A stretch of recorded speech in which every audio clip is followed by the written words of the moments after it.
Hi friends, this is Suzy, your gaming guru, here to help you solve the puzzle of level 4850 in Candy Crush Saga, where we have 24 moves to clear out 136 jelly and collect 50 toffee. And if you find these videos helpful, I'd ask that you consider liking and subscribing. That in turn would help me out.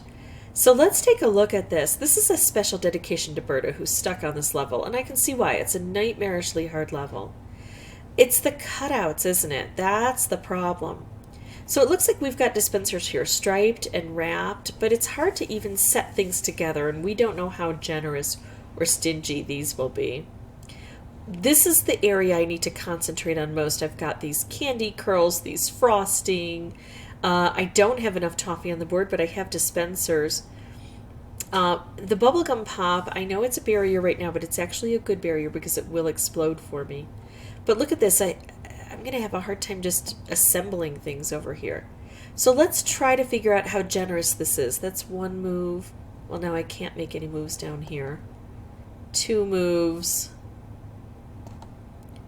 3 moves. Although we don't know if we would be getting stripes if they came through there. That's probably going to be difficult to ascertain here. Wow, I am getting nothing.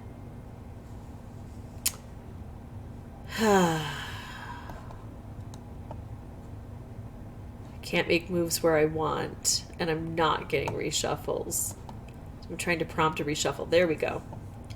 Okay, well, we got a stripe now, and we got a wrapped, because they were kind of hibernating for so long.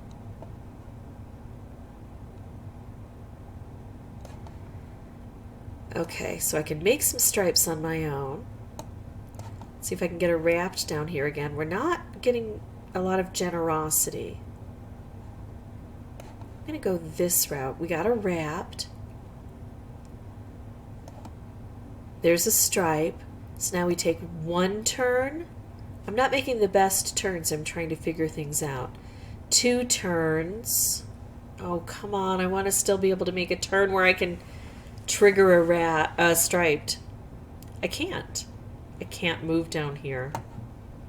So not only am I not doing well, I'm also not gathering a lot of information here. I'm actually not trying to win, I'm trying to discover, and I'm not doing either. Alright, we have to just run this one again, and we have to concentrate. I think what I'm going to do, before I start trying to discover, I'm going to try to make a hole in one of those areas. I'll be right back with some more lives. Well, that's pretty handy that this is my first opportunity, and I could do this to try to preserve this until I think a stripe might be able to come down like on the 3rd try.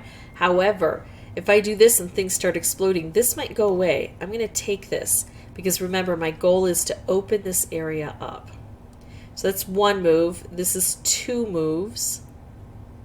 And then I can make a move over here to see if I'll get a stripe on the 3rd move. 3 moves, so it looks like it might be every 3rd turn. And now I have to figure out about the wrapped. So first I have to have a wrapped come down. There's 1. So 1 move, 2 moves, 3 moves, no wrapped, 4 moves, no wrapped, and I've made a move under the wrapped every single time. 5 moves. Oh my goodness. So here we've discovered important but sad information. It looks like about every 3 turns we will get a stripe, but we have to wait every 5 turns to get a wrapped. And that's hard if we're trying to plan like a wrapped combo to try to help, or a striped wrapped. I mean, it gives us additional information, but that's hard to count out when we've got 2 different timings to deal with. Yikes. But I am, now reaching in here, which is the second part of the strategy. 1 is gather as much intelligence as you can. The second is then use that intelligence to try to make impact on the board.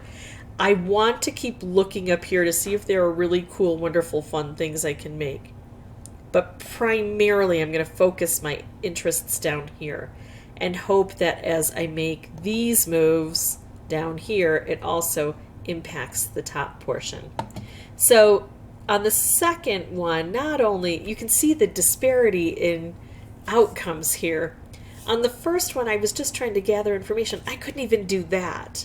On the second one, I was able to gather information, and even though that was my primary goal, I was still able to make some progress here. So that tells me there's a little bit of luck involved.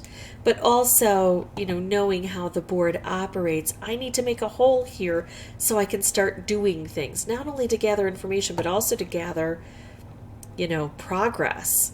I do want to continue looking here. I can't forget this portion. I could have like a color bomb sitting up here and just totally ignore it. And it might help the rest of the board. So I'm going to have to plan to work down here, but also remember to look up here. That's the strategy I'm going to employ. I'm going to pause the recording and come back with a new board. I'll have the microphone turned off until I have something important to share.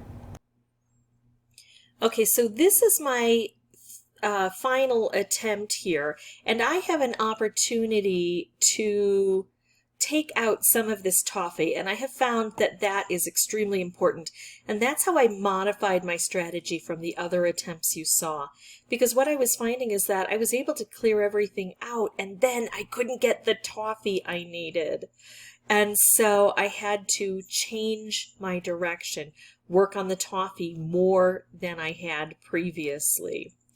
And then I was doing really well with this and decided to put the microphone back on, although I forgot to put the microphone back on.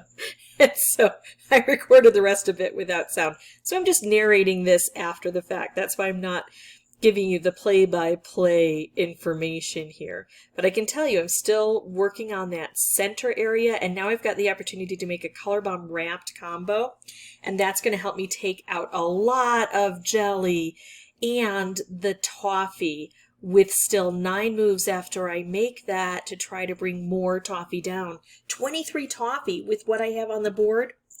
It's still a lot to collect, even though I've been collecting it from the beginning with that wrapped combo.